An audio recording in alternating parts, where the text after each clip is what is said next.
Hello everyone, कैसे हैं आप सभी। आज का हमारा टॉपिक है House of Lords.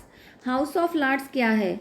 House of Lord's है संसद। ब्रिटेन की जो संसद है उसके दो सदनों में से एक सदन है जिसे लॉर्ड सदन भी कहा जाता है। ब्रिटेन की संसद जो होती है, ब्रिटेन की संसद संसार में सबसे अधिक शक्तिशाली और आकार में सबसे बड़ी व्यवस्थापिका है। इसे संसदों की जननी भी कहा जाता है। इंग्लैंड की अन्य राजनीतिक संस्थाओं की भांति यह एक विकासवादी संस्था है और अपनी वर्तमान स्थिति में पहुंचने में इसे लगभग 8 शताब्दियों का समय लगा था। लॉर्ड सदन इंग्लैंड एक आदर्श लोकतंत्रीय देश है। यहाँ की जनता को अपने देश की लोकतांत्रिक व्यवस्थाओं पर बड़ा ही गर्व है, परंतु ऐसे लोकतंत्र में वंशानुगत आधार पर गठित उच्च सदन लॉर्ड सभा के कारण विरोध दिखाई देता है। लॉर्ड सदन विश्व का सबसे पुराना सदन है। लगभग 800 वर्षों से यह इंग्लैंड के राजनीतिक क्षेत्र में कार्य करता आ रहा है। 100 वर्ष पहले इस सदन की शक्तियां कॉमन सभा से अधिक थी, परंतु देश में प्रजातंत्रीकरण के साथ इसकी शक्तियों में भी ह्रास होता गया। सन 1911 एवं 1949 के संसदीय अधिनियमों के माध्यम से लॉर्ड सदन को शक्तिहीन बना दिया गया और इसकी प्राचीन वैभव नष्ट हो चुका है। फिर भी ब्रिटिश राजनीतिक व्यवस्था में इसका महत्वपूर्ण स्थान है और इसकी उपयोगिता को इंग्लैंड में हर जगह स्वीकार किया गया है। हाउस ऑफ लॉर्ड ब्रिटेन की संसद का दूसरा सदन है। यह निर्वाचित हाउस ऑफ कॉमन से स्वतंत्र है और उसके काम का पूरक है। लॉर्ड्स कानून बनाने और आकार देने, सरकार के काम की जांच और चुनौतियां देने के काम को साझा करता है। ग्रेट ब्रिटेन और उत्तरी आयरलैंड के यूनाइटेड किंगडम के हाउस ऑफ लॉर्ड्स को में दो प्रकारों होते हैं। उनमें यह संसद का ऊपरी भाग होता है, जिसमें कौन कौन होते हैं। एक होता है लॉर्ड स्पीकर। 1 मई अगर 2021 की बात करें तो एल्कलुइथ के लॉर्ड मैकफाल एमसी रहे। वरिष्ठ उपाध्यक्ष 11 मई 2021 से किम्बले के लॉर्ड गार्नियर हैं। सदन के नेता द बैरोनेस इवाइस ऑफ वोवेस पार्क हैं। सदन के छाया नेता बेलिसडन के बैरी स्मिथ हैं। अगर हम इसकी सीटों की बात करें तो हाउस ऑफ लॉर्ड्स में 792 सीटें होती हैं। ये 792 सीटों में अगर इसकी बात करें तो पहले नंबर पे लॉर्ड स्पीकर आता है। दूसरे पे आर्क बिशप और बिशप जो 26 होते हैं। लॉर्ड्स टेम्पोरल HM सरकार होती हैं जिसे वो कंजर्वेटिव पार्टी से आती हैं, 259 होते हैं। HM सबसे वफादार विपक्ष जो लेबर पार्टी से आते हैं, 176 होते हैं। अन्य होते हैं जो लिबरल डेमोक्रेट से आते हैं, 86। डेमोक्रेटिक यूनियनिस्ट पार्टी से 5, ग्रीन पार्टी से 2, अल्स्टर यूनियनिस्ट पार्टी से 2, प्लेड सिमरू से 1, असंबद्ध से 47 और क्रॉच बैचलर से 187 आते हैं। इन सभी को जो वेतन भत्ते दिए जाते हैं, इनका कोई वार्षिक वेतन नहीं है, लेकिन कर मुक्त दैनिक भत्ता और खर्च का भुगतान अवश्य ही किया जाता है।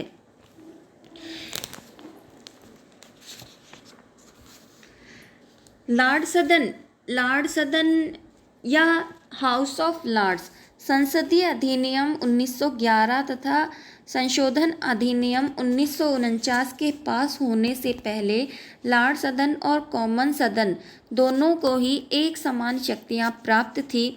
धन बिल के संबंध में यह प्रथा थी कि वह पहले कॉमन सदन में ही पेश होगा,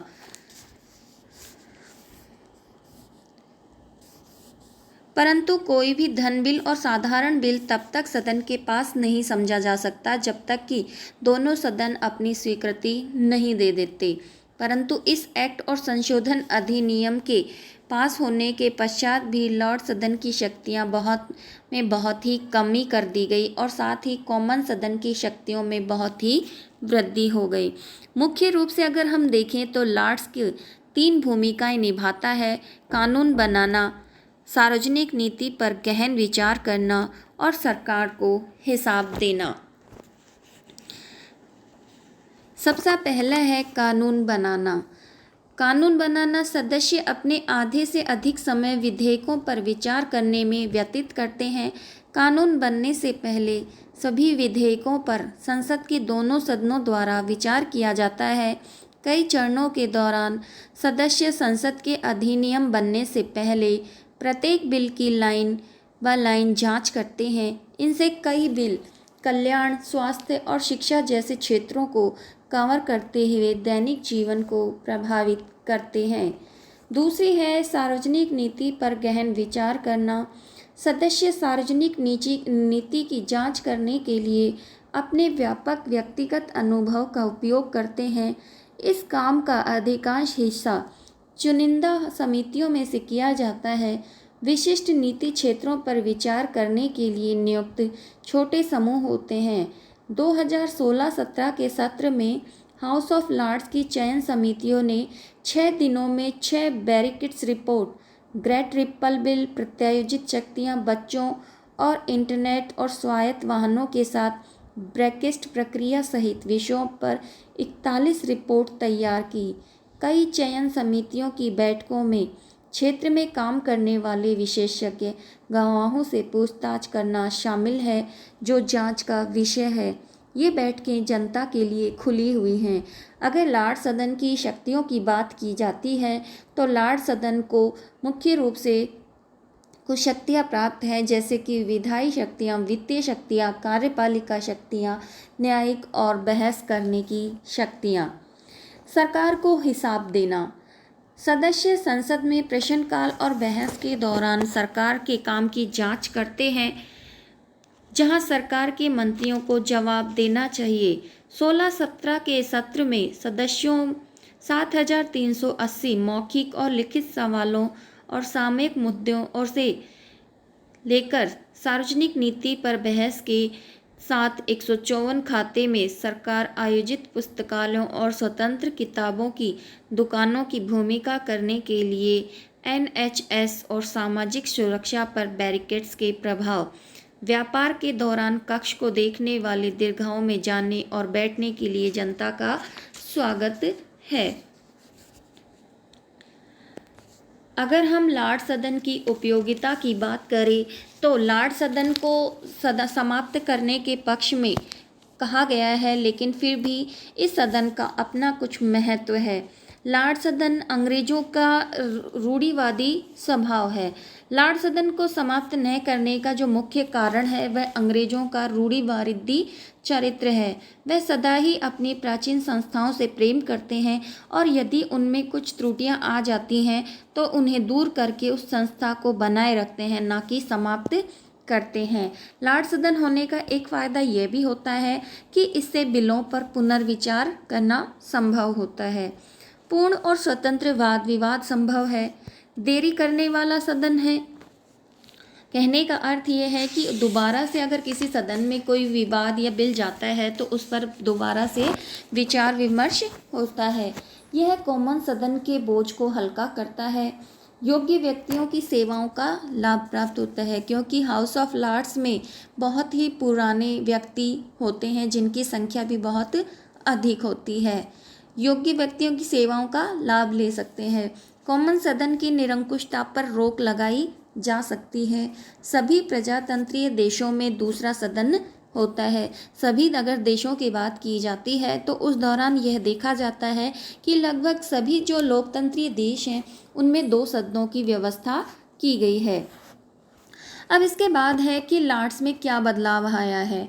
हाल ही के वर्षों में बदलाव लाते हुए लॉर्ड सदन ने हाउस ऑफ लॉर्ड्स ने सरकार को विभिन्न मुद्दों पर नीतिगत बदलाव करने के लिए राजी किया है, जिसमें शामिल हैं कि कम वेतन पाने वाले कामगारों के लिए सुरक्षा की व्यवस्था होने तक टैक्स क्रेडिट में कटौती में देरी की जाए, यूरोप से ब्रिटेन में अकेले शरणार्थी बच्चों को स्थानांतरित करना, कमज़ोर लोगों, विशेष रूप से गर्भवती महिलाओं के आवर्जन संबंधी हिरासत के सुरक्षा उपाय, औद्योगिक कार्यवाही मतपत्रों के लिए इलेक्ट्रॉनिक वोटिंग, संपत्ति एजेंटों के लिए क्लाइंट मनी प्रोटेक्शन स्कीम में मकान मालिक और किराएदार के पैसे की रक्षा करना, बच्चों को ले जाने वाली कारों में धूम्रपान पर प्रतिबंध, यह सुनिश्चित करना कि विशेष शैक्षिक आवश्यकताओं वाले बच्चों को अन्य मुख्य धाराओं के स्कूलों की तरह अकादमियों में समान कानूनी सुरक्षा प्रदान की जानी चाहिए। इसके बाद अगर हम देखें तो लॉर्ड सदन वास्तव में महत्वपूर्ण भूमिका निभाता है और यह लॉर्ड सदन की राजनीतिक व्यवस्था, जो लॉर्ड सदन है वह इंग्लैंड की राजनीतिक व्यवस्था का एक आवश्यक अंग बन चुका है और वह अपनी उपयोगिता सिद्ध कर चुका है।